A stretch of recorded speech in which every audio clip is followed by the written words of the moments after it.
Welcome to B2B Synergy, the Power Partners USA podcast, your exclusive guide to discovering the potential of B2B partnerships. This 24th B2B Synergy episode is a fast-moving, highly informational look at real estate in today's market from the point of view of our own Power Partners. Hear why our members in real estate and its associated industries are the strongest segment of Power Partners USA. Be sure to check the show notes for the contact information of each participant in this episode. So thank you everybody for joining us. This is our real estate power circle where it's designed to create opportunities for our members in conversation, but get into the weeds about this subject of real estate. Now we have other people on the call who are not in real estate, but they're related to the industry in terms of finance or contracting, banking, things like that. So the discussion is meant for everybody to be involved.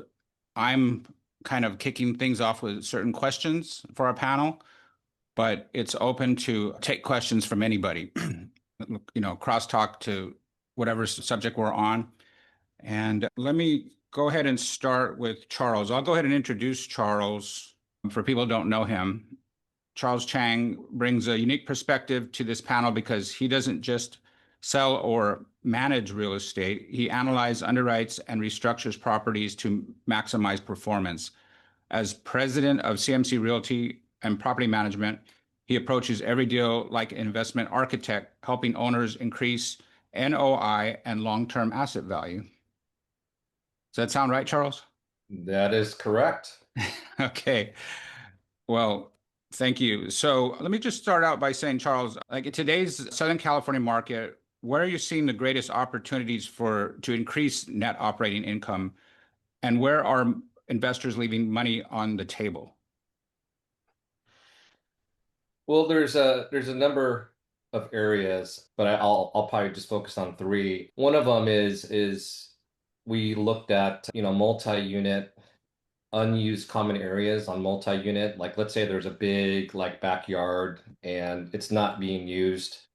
What we like to analyze and do is underwrite ADUs being built on that unused common area. So we're not really taking away garages. We're not taking away from any part of the land or the building that's not being used. Actually, that's being used. We're actually adding value by building more living space on the property. So what happens is when you do that, you get more rental income. And then when you turn around and try to sell it, you get more value. But what a lot of people are missing is you can build these ADUs for a fraction of the cost, turn around and refinance it after about 2 years and get all that money back. And then you can rinse and repeat it. So that's a huge benefit to you or to owners that you work with or clients that you work with where you can add value. The other area, which is not as invasive, is just remodeling, right? So if you buy a unit or buy a building and they're outdated and the rents are really low, one thing you can do now is you can give them a 6 to 8 notice to do a major remodel. You can get them out of there, and then you can actually put the money into the unit and ask for more rent, right? So not only are you adding value to the building, but you're getting more rent, which is going to increase your NOI. Just quick follow-up question. When people do this, are they looking to make money right away, or are they looking just to pay down the mortgage, or both? I look at real estate investment as a long-term investment. You have to give it some runway because it does take time. It doesn't happen overnight. So usually we like to underwrite the deals when you're doing a major return or reposition, 2 to 5 years, right? Anything that's under 12 months is usually like a flip, right? That's what they call a flip. But anything over 12 months is usually like, a long-term reposition of the property. Okay. Any questions for Charles right now?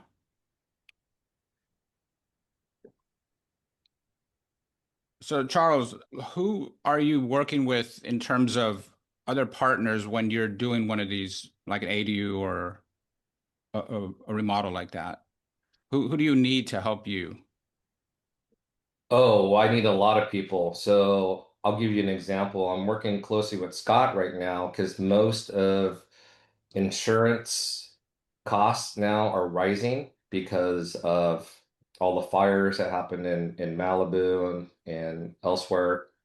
And what they're looking at anything that can cause a fire. So like outdated panels. So there's like three major manufacturers, Zinsco, Federal, and there's another panel that's been outdated. So if you have those on your building, you can't get insurance.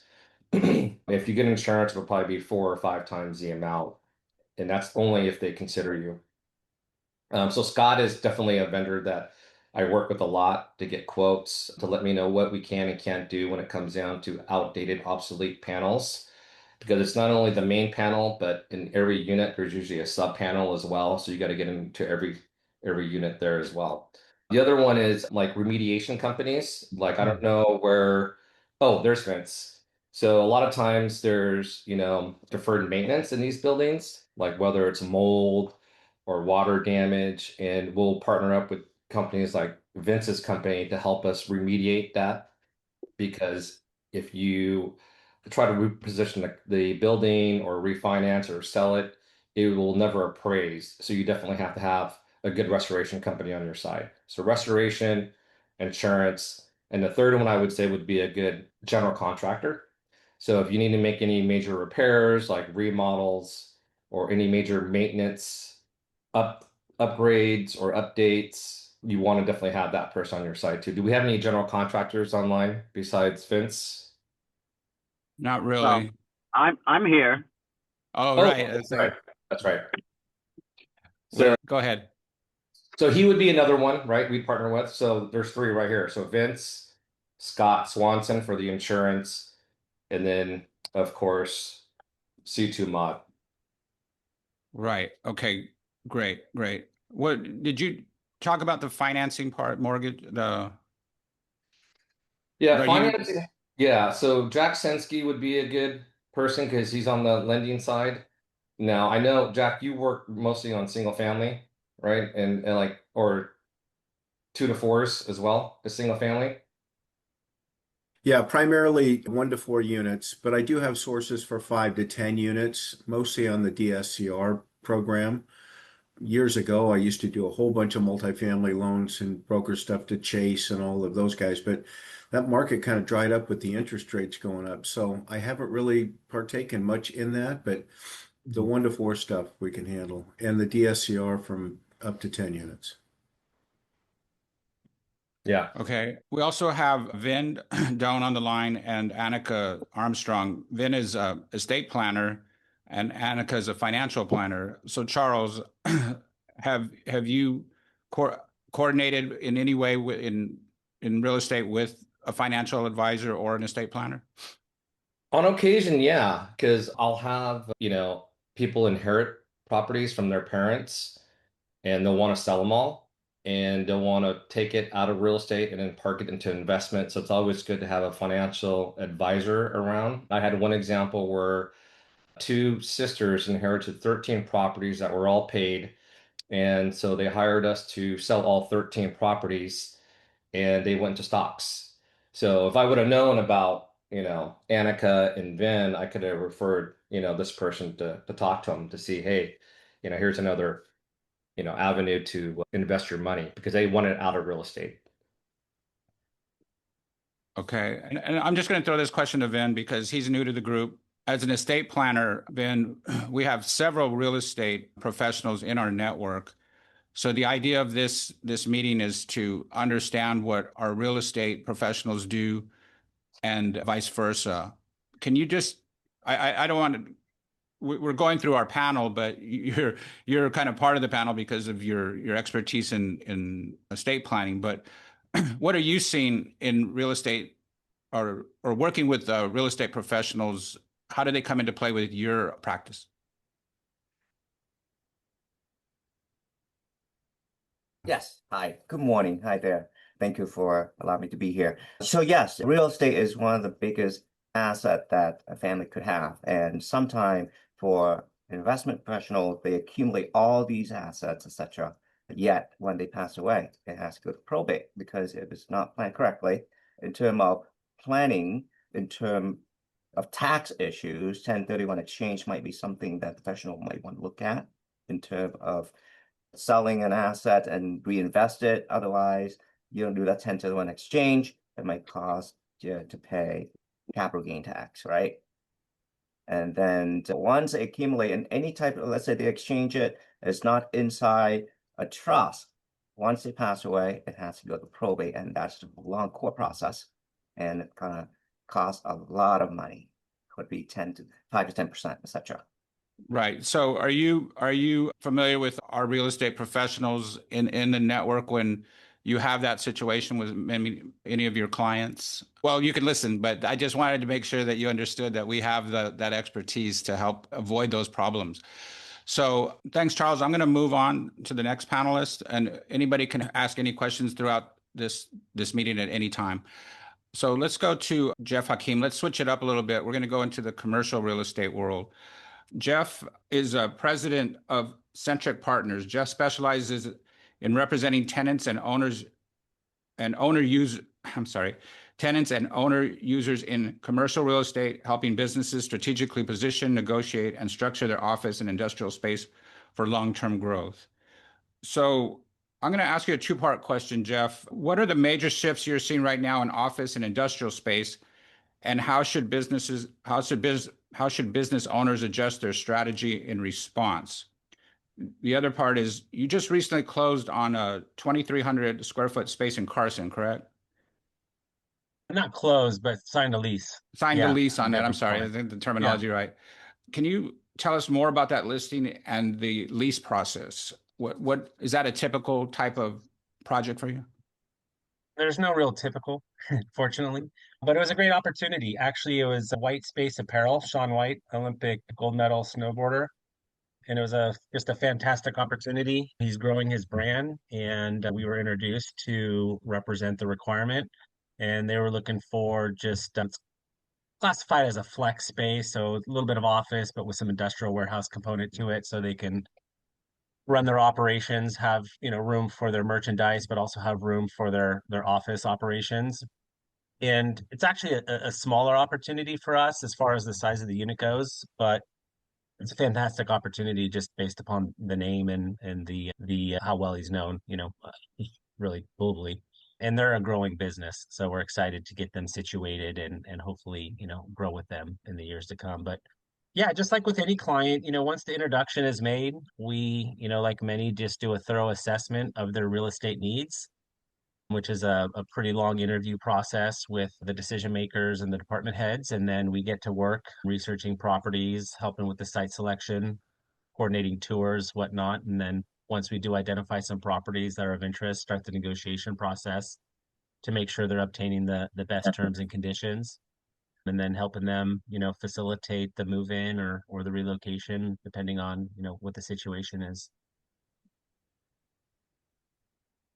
Okay. But to go back to your original the question about the market, it's actually super fascinating, what's going on. I think the office market and most of my commentary here is really based on Southern California, most specifically Orange County. So just caveat that because there's a lot of doom and gloom out there in the news on the office market. But in my opinion, the office market is absolutely bottomed out. Actually, Q4 last year was some of the best leasing activity we've seen since pre-pandemic times. So I'm really excited about that. It's a really good time to be on the market as a tenant because there's still a lot of vacancies, and there's still good opportunity to capitalize on that to make sure you're getting, aggressive rents and concessions and whatnot, tenant improvement packages. The industrial market, on the other hand, has been on fire for the last 5, 7 years, and that is slowed down a little bit. But that just means things are sitting on market just a little bit longer, and annual increases aren't 10% anymore; they're 3%. What I think is also extremely interesting, when I started my career 20 something years ago, industrial buildings were being converted to office space. You had an industrial building collecting, I don't know, 65, 75 cents per square foot.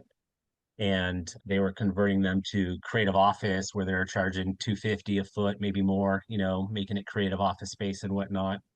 And over the last few years, as the office market has suffered and the industrial market has gone through the roof, I'm seeing the exact opposite of that now, which is it's just nuts. They're taking down office campuses and they're putting up industrial warehouse properties. They're also putting up mixed use commercial, so apartment complexes and whatnot. But it's just crazy to see things come full circle like that. And does any of that affect you, or you just adjust with the changing times? We just adjust, you know what I mean? What we can do, because the market is somewhat out of our control, right? But all we can do is make sure our clients are prepared to handle whatever their requirement is, right? So it just comes down to, educating them on the market, educating them on the options. And really for us, it's creating that leverage, which is starting the process early. Again, educating them on their options so they know what they're getting into, and then just advocating, negotiating to the best of our abilities to ensure they're getting the best terms and conditions wherever they're going. And So yeah, it's a little easier now if we got a tenant looking at office space. If we got a tenant that's looking at industrial, it's we don't have as much leverage because there's not as many vacancies, you know what I mean? right. And you primarily or only represent the tenant, right? Yeah, we're primarily representing the tenant, the business owner, the occupant, helping them to buy or lease commercial property. We have a small handful of listings, but it's mostly groups we've helped buy the building. And then, down the road they're selling it for whatever reason. Maybe they need to get into a bigger property, or maybe they want to do a 1031 exchange, whatever it might be. But yeah, we're not going out there looking for multi-tenant listings. We're primarily looking to represent the tenant, the buyer, the lessee, so we can provide a conflict-free approach to their best interests. And as far as like relationships in leads or referrals that would be beneficial to you, say for an industrial space or any office space, because like who in our network can help, or who do you work with inside or outside our network for those types of opportunities?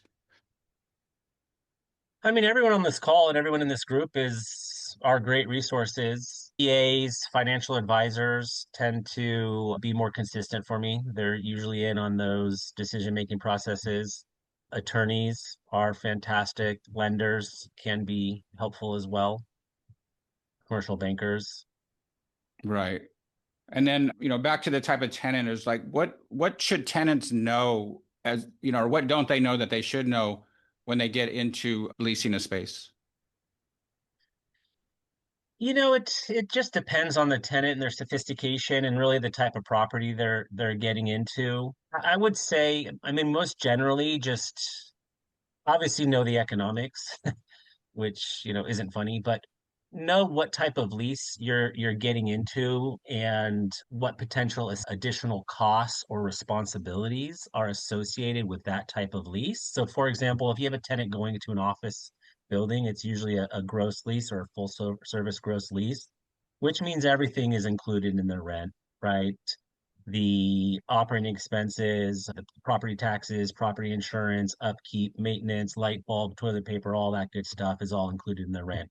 On the other end, if you have a tenant going into a retail space or like a restaurant or even an industrial space, it's the other end of the spectrum. It's a triple net lease, and they have to pay those costs separately, but they're also responsible for a lot of maintenance and repair on the building.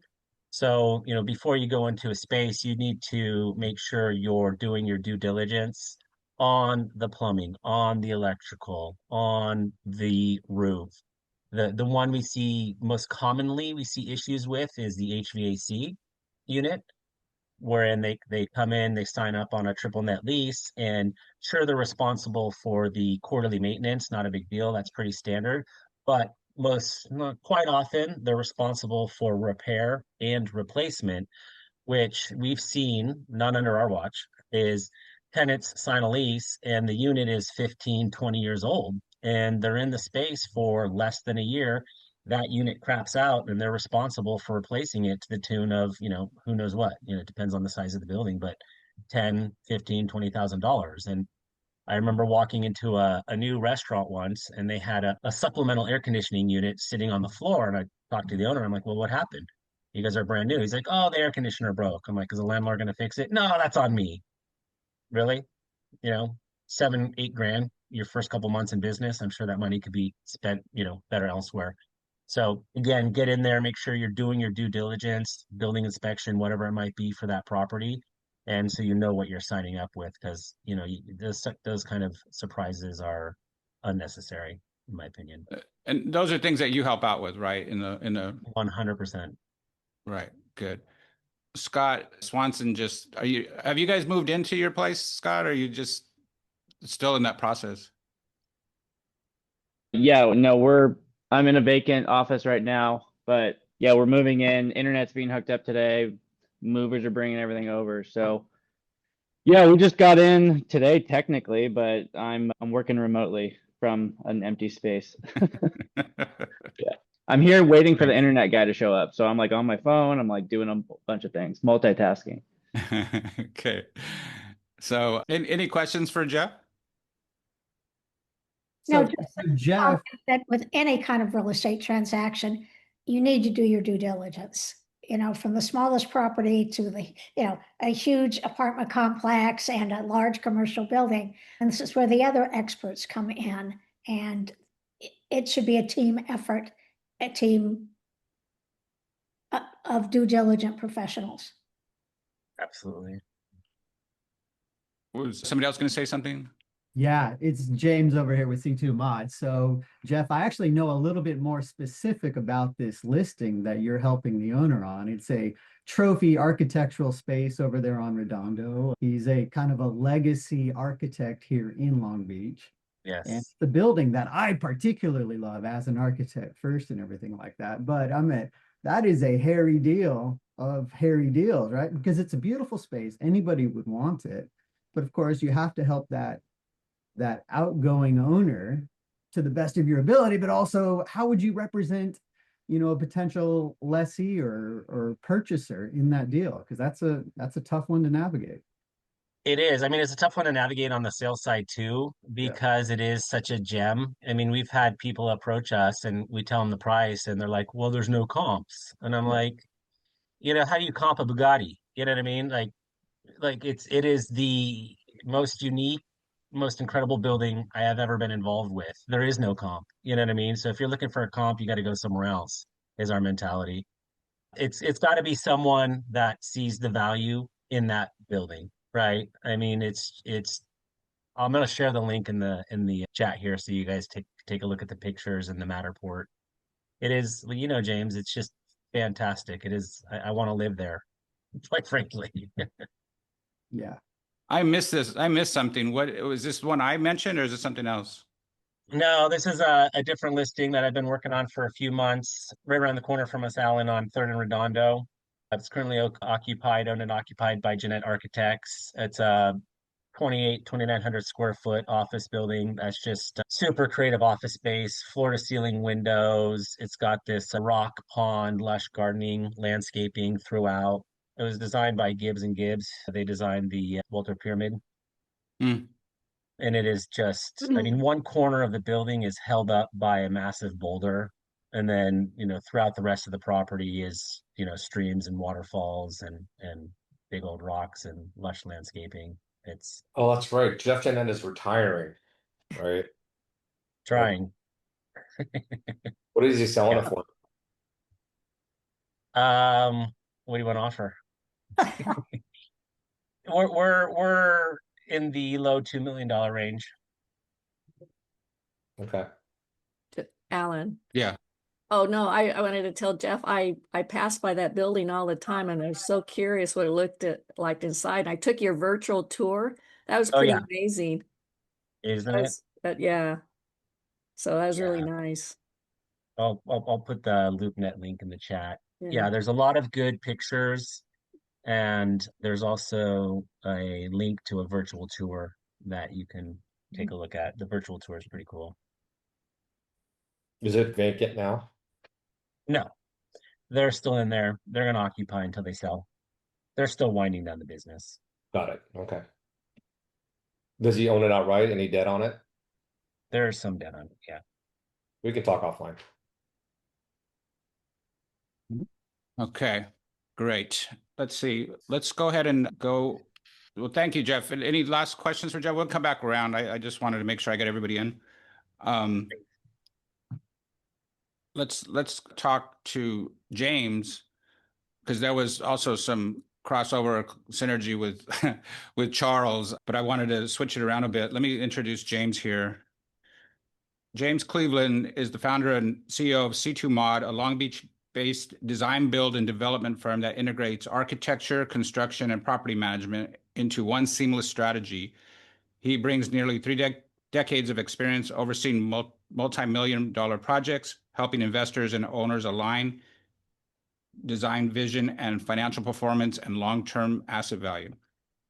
So yeah, James, relatively new to our network in a very unique space, it seems like, because you cover a lot of areas. Let me ask you this question though. Many property owners still hire an architect, a contractor, and a property manager separately, often at different stages of a project.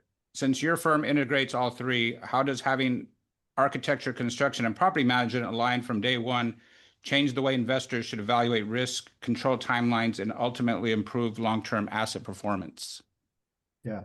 Well, thank you very much for the introduction. So I think what our business model is probably poor for a business networking group, because we try to design and consolidate all the service under one house, given our experience and our breadth here. So one of the things that we do is we, similar to others, underwrite a deal. We know how to define a highest and best use, but what we try to do that's different is we try to illustrate that. And those illustrations are something that we can do from both a pro forma perspective, but from an architectural vision and planning perspective.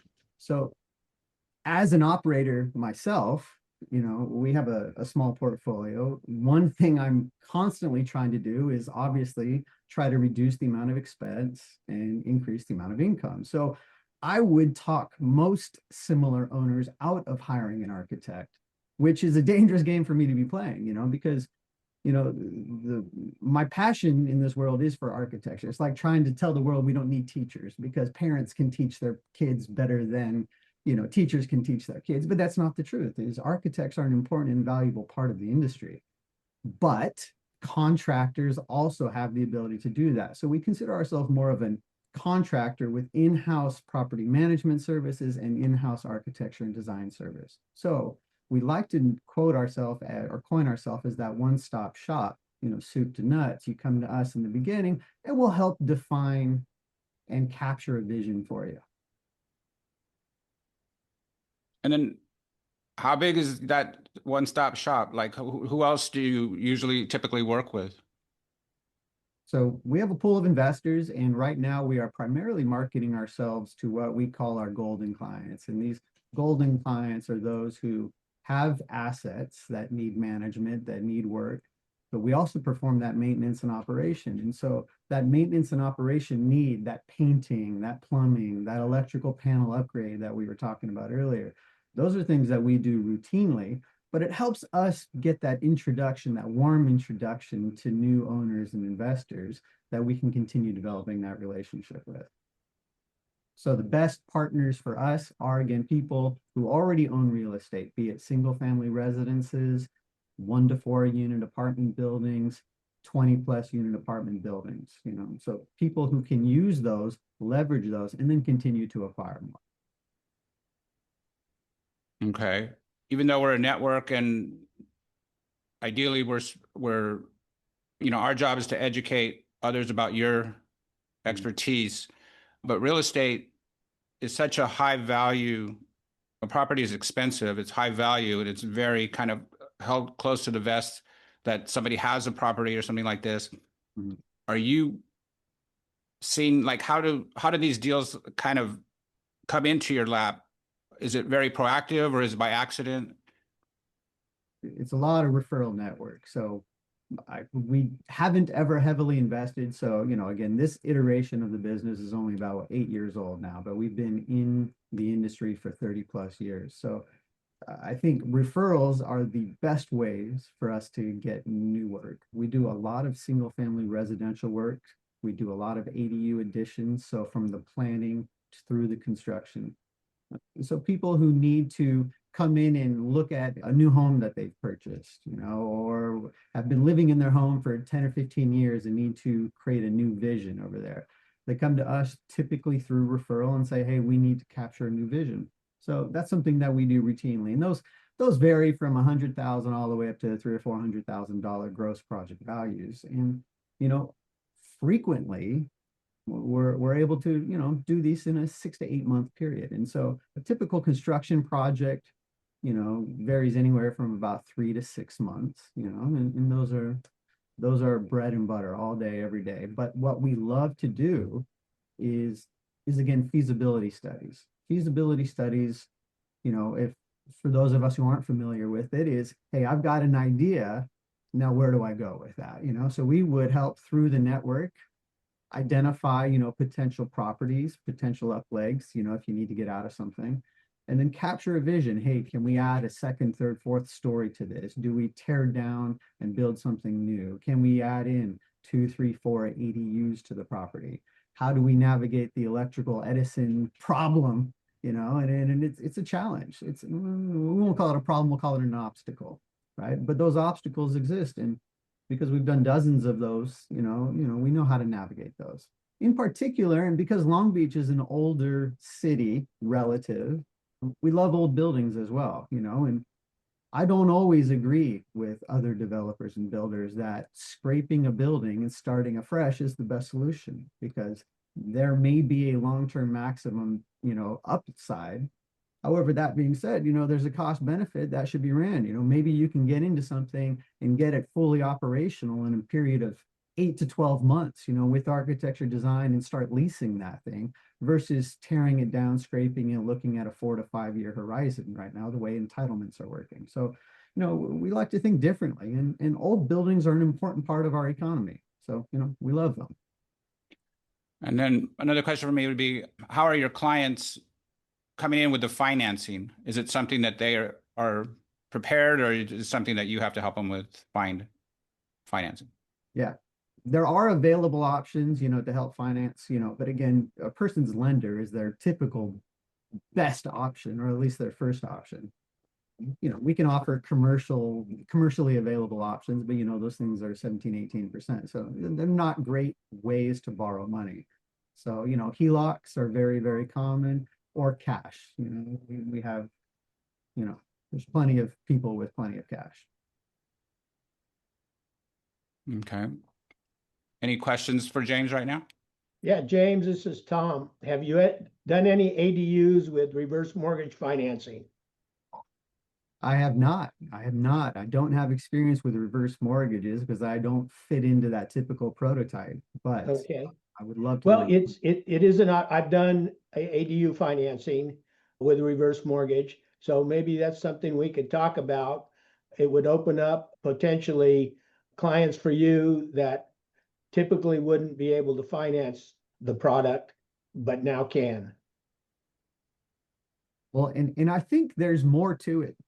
And this is something I need to become a little bit, more knowledgeable about. But, you do have a golden generation of owners over there who are afraid to get out of what they've got because of the potential tax ramifications. And so is there a reverse mortgage? Is there a 1031 upleg?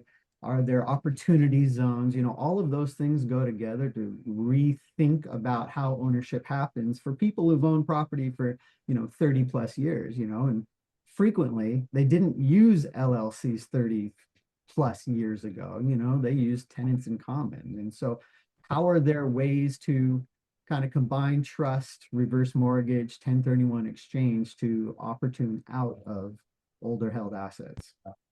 Yeah, I'd love the opportunity to speak with you because, I'll do an ADU where the front home is 4 bedrooms and 3 bathrooms, and the lady no longer needs to live in there, but she can build a ADU, move into it, and put a tenant for $5,000-6,000 a month, and her cash flow she's set for the rest of her life. Where she couldn't qualify for traditional sorts of financing, a HELOC or a refinance. I want to bring Annika in because Annika is a financial advisor for Northwestern, right? I'm a client now. I don't even know your name of your company. Is like Northwestern Mutual. Are you seeing, I mean, are your clients, do a lot of them fall into what we're talking about here in terms of maybe their need for an ADU or the option to have one, things like that? Yeah, super relevant. I have a couple right now that are trying to get permitted and all of that for ADUs and whatnot, but most fall into typically are looking at HELOCs or more traditional financing, but have connected a tiny bit with Tom. I think probably less people fall in that category, but absolutely, combination of both and always meeting new people where things may or may not be more relevant for them. So yeah, absolutely. Okay. And then just want to bring Mark Forsyth, a bankruptcy attorney as well, into this stage of the conversation, because based on what you hear, do you see problems or situations come up related to what's going on in real estate? Haven't really seen them in real estate yet. Definitely not in residential.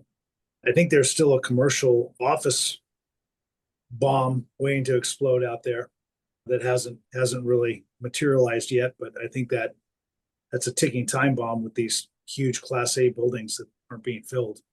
But I haven't seen that yet. No, I'm seeing a lot of different issues, but the real estate is not right now a driver for bankruptcies. Okay, that's good news then. In the case of residential, it's not, and I would assume this applies to commercial as well. Owners are sitting on a huge pile of equity. The average residential homeowner has close to $200,000 worth of equity if they have a bankruptcy situation because of business loss or any number of issues that will propel a sale, financial distress. They've got equity to sell. So we aren't seeing the foreclosures that we would see in other market situations.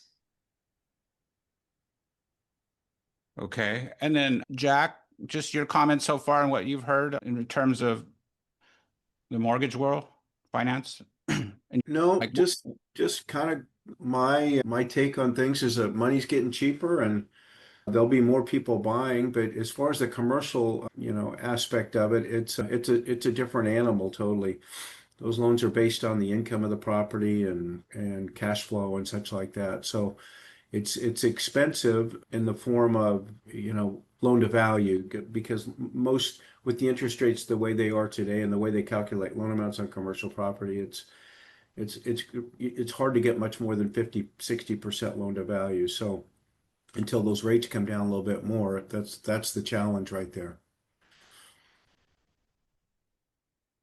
Okay. All right. Let's see here. All righty. Any other questions for James before we move on? Okay. And then let's go to our next panelist then, Valerie Condon. Let me see, get your intro, Valerie. So Valerie Condon is a residential real estate professional with Keller Williams Coastal Properties who serves clients ranging from first-time home owners to seasoned investors, often becoming their realtor for life. She brings deep local market knowledge, negotiation expertise, and strong collaborative approach with real estate attorneys, CPAs, and financial advisors to ensure every transaction aligns with their clients' long-term financial and legacy goals. Did I get all that? Okay. Thank you. I get Valerie's marketing material. She's very consistent in sending out her postcards and emails. And, I guess my question though is that marketing helping you, or are you, I guess as a long-term, you've said several times that you get referrals from clients and past clients and everything like that.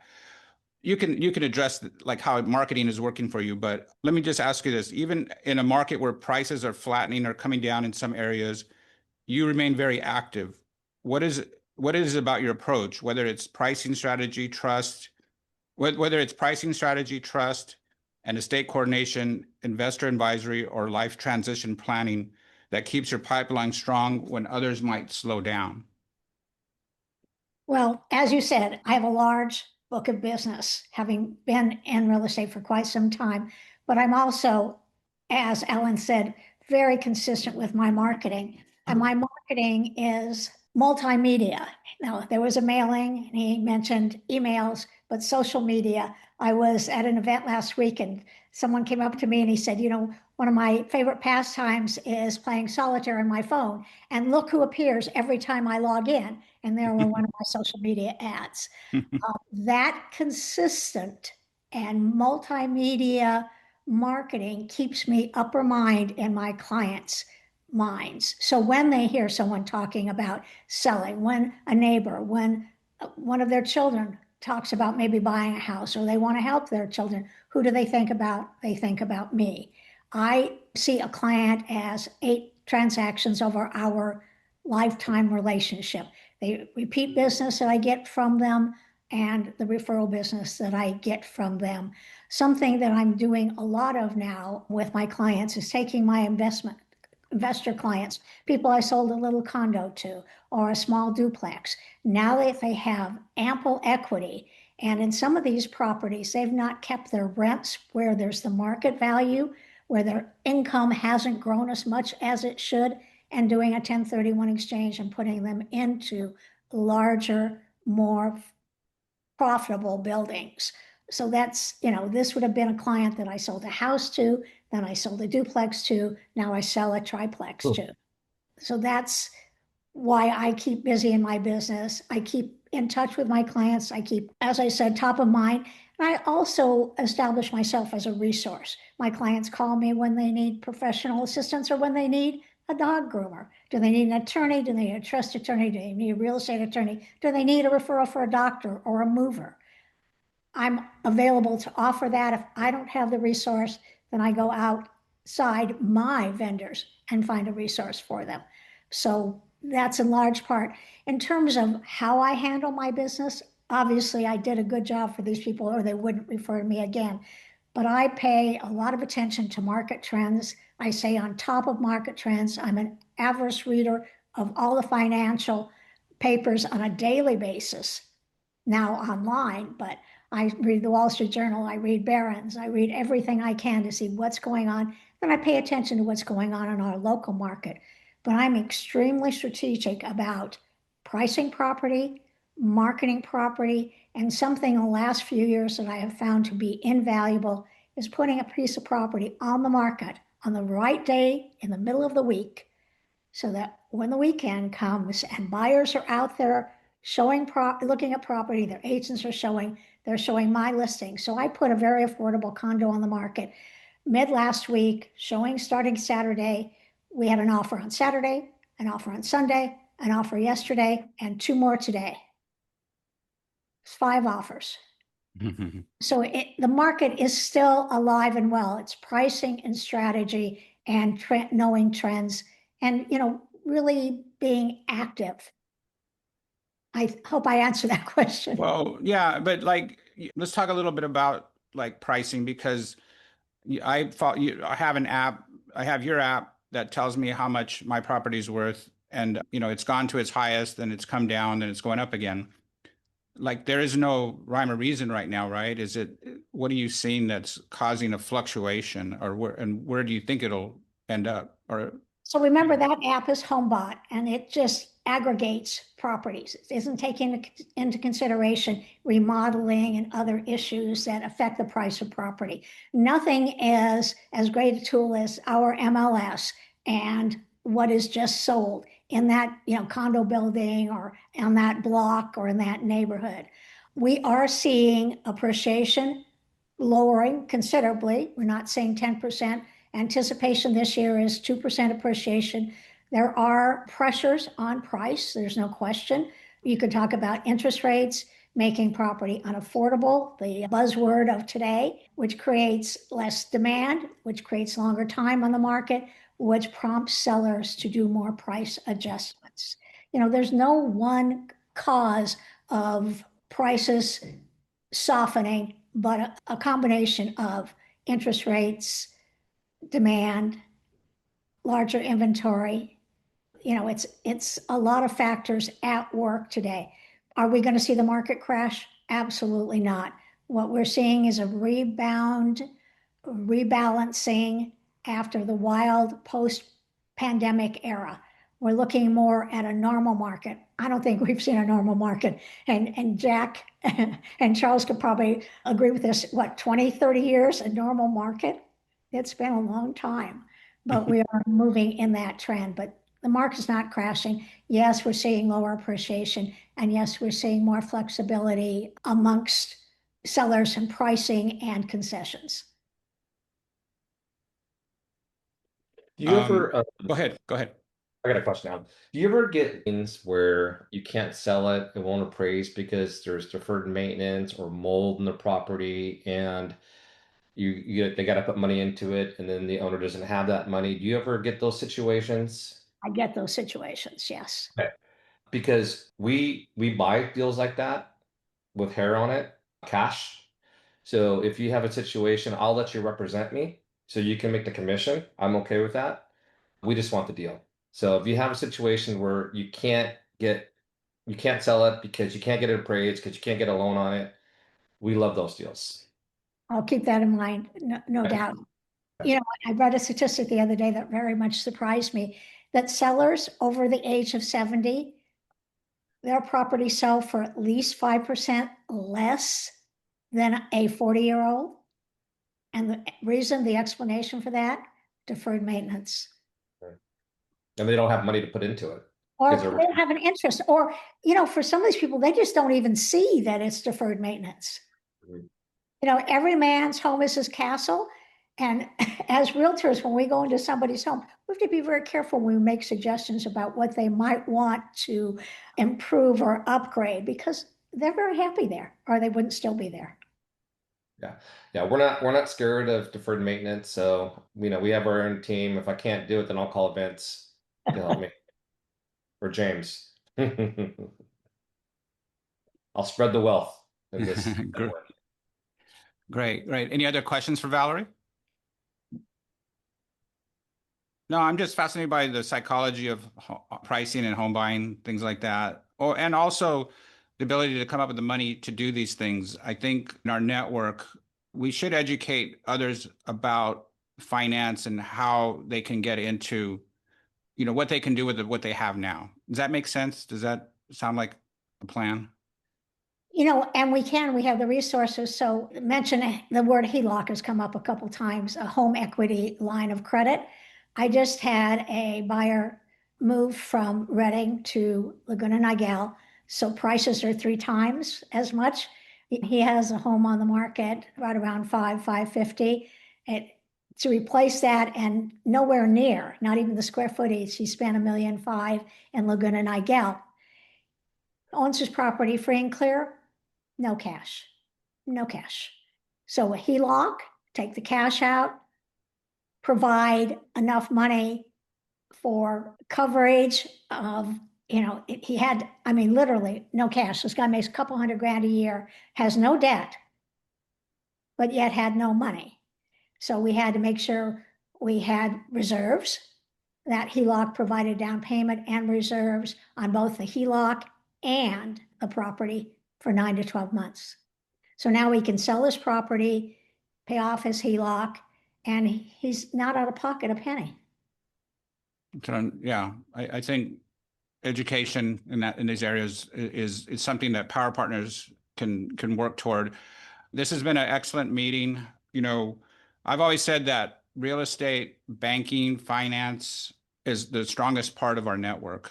And we have a lot of expertise. We still have room to grow, obviously. More contractors, more finance, more of everything, attorneys as well. So we appreciate anybody's help in referrals in that area so we can keep growing. But I'm very proud of the fact that we have such a strong group in this important area. And as you can tell, it gives us the opportunity to promote Power Partners in kind of showing off what we have. So there are people watching us, and we enjoy the work we're doing, and we're going to keep it going. Let me just, I was curious, before we go right at 11, we have a couple of minutes. I just wanted Candace to have a chance. Are you guys promoting your service around real estate yet? Is that something you can talk about real quickly? Hey, yeah, I have a strict cutoff at 11, so I'll make it quick. Yes, we've launched a service. So I'm not sure if you guys are aware, but one of the co-owners of Take My Tasks is actually a real estate investor. And he works very closely with, I'm not sure if you guys have heard of Joe McCall, but he is a land investor or just a property investor in general. And they do a lot of coaching. And so one of the things that Take My Tasks provides to the students and anybody that may be interested is VA services when it comes to the real estate space. So for a lot of what we're currently doing is we provide virtual assistants that are experienced in tools like FreedomSoft. So for anybody that is real estate investors, mainly land, it's a software that helps provide service in every aspect of the process. So having a VA to manage that for them has been very beneficial. We also provide virtual assistants for any real estate investors when it comes to cold calling, lead generation, appointment setting, and things of that nature as well. Okay, great. So we can obviously reach out to you for more information in that area of real estate. We are done at 11. We want to let everybody have to go at 11. It's probably the first time we stayed a meeting to an hour. But we will be on if anybody wants to continue talking. We do have a guest, Jorge Hernandez, here. Vin, let me just come back to you real quick. As a estate planner, are any final comments on what you heard today?